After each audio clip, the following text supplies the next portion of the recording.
Hello everyone. Today we're doing a couple of very interesting, not a couple of today's question. Right now, what question we're doing? It's a very interesting question. I'll just get right into it. It's called Roman to integer. Basically, Roman numerals. You know Roman numerals. You have to convert it into integer. Roman numerals will be given as a string. Let's go into that directly. What it is. So obviously we know what numerals are. One says one. It's five. It's 10. Then there is LCM, LC, and there is, I think D is there. Yup, LC. No, where is undo? Undo. Okay. LC. No, LC. LC. DM. Right. So L is 50, C is 100, D is 500, and M is 1000. And how numerals are there? XV, which is 10 plus 5, 15. So it's generally added. Roman numerals are added. I'll change the whiteboard. It's not very interesting. It's difficult to type on.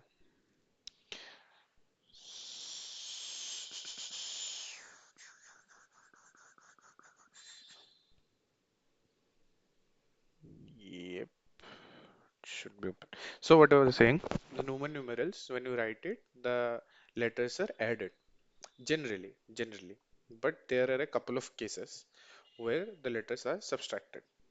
What do you mean by subtracted? So let's say we have ix. In this case, 1 plus 10, it should be logically it should be 11, right? Logically speaking, it should be 11. But what it is, since I is smaller than x, so it is 10 minus 1, which is 9, right? Where are these cases? So there are these cases 4, 9.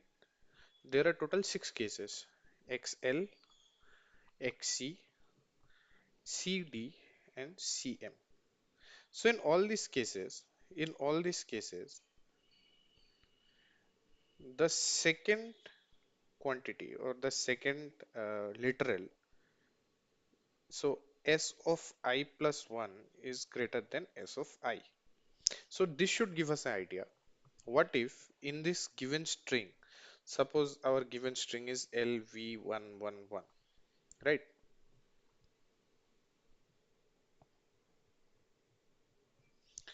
What if we go through this string and we check this one. If this is greater than L, so 5 is not, then we add 5, then we add L. If it is smaller than, wait a second, let me just, I'm not very explaining it very clearly. So let's say LV111. We start here, we start here, we check the previous element. If the previous element, which is L and V, which is larger, L is larger, then we add the previous element. So add this. Then we go to the next element, which is larger, 5 is larger, then add this. Then these three, if greater or equal to, right? We check greater or equal to. Even if it's equal, we add. So 1, add, add, and the last one always add. But what if we have IXV, or sorry, let's say LIX. So for L, obviously 50. For X, when you check, I is smaller. So what we do? We subtract 1. We subtract 1, then we add this, we add. So it gets 50 minus 1 plus 10, so 50 plus 9, which is exactly 59, right? Better if explained in code. This is a very easy one. So it will be very easy to explain in code. Let me just explain this code I have written and just show you guys. So this is already I have written. First you have to create the map. First you have to create the map. For I in range, for all the letters, let's just do this thing. Let's just print I is uh, print if I is I, d of s of I is dsI. Why did it not get? Oh, okay.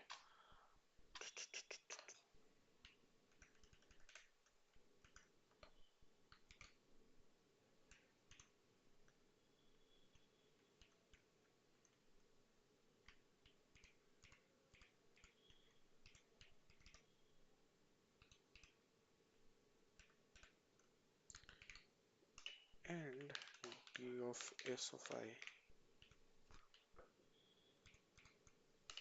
is dsI.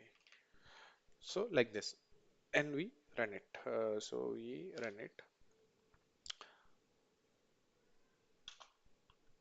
So obviously, as you can see, when I is 0, uh, we need d of s of I plus 1, d of s of I plus 1. Uh, uh.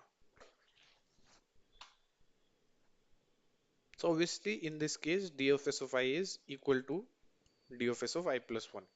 Since it's equal, we also print the answer. So up to this point, print answer.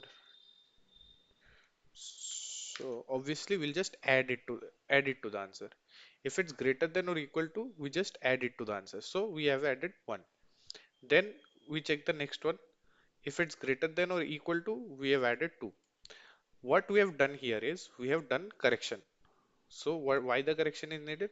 So if since we're checking all the next elements until n minus 1, so the nth element will always be added. If the last two elements are ix, suppose, so when we subtract 1, 10 will always be added. Or if it's iv, when we subtract 1, 5 will always be added.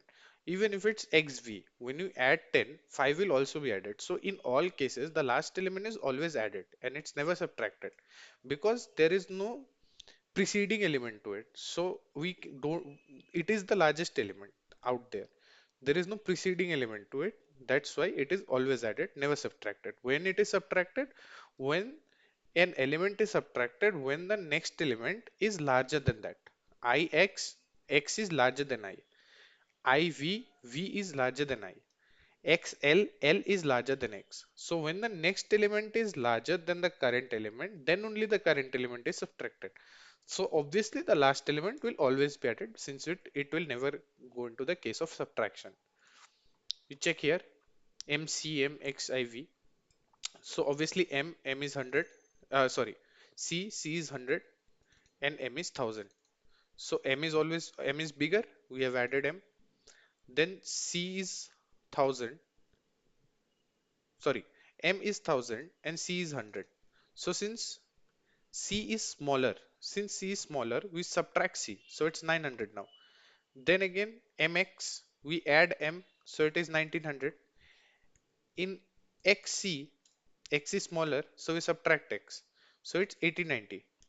In CI, C is larger. We add C. It's 1990. In IV, I is smaller, so we subtract that 1989.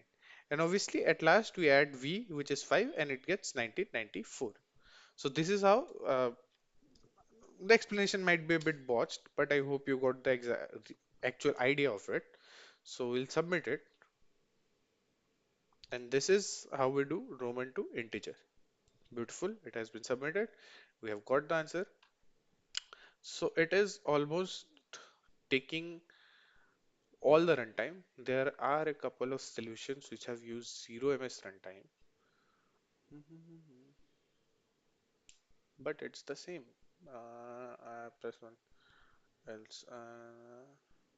Yeah, it's the same thing. R minus d of si, R plus d of si. Why is ours taking longer?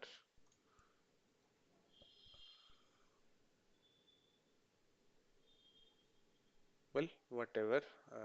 Now took 16 milliseconds. Oh, okay. Since we might be doing this print statement, it might be taking a bit longer. Just remove the print statements and submit. See, we are faster now. So the print statements were taking some time. Whatever. So I hope you understood what Roman to integer was. I hope I did a decent job explaining. But yes, we always should take care. What happens is Roman numeral is if the next element is larger than the current element, then the current element will always be subtracted. But if the next element is smaller than the current element, then the current element will always be added. This is how Roman numeral actually works, and this is how you can always translate Roman to integer.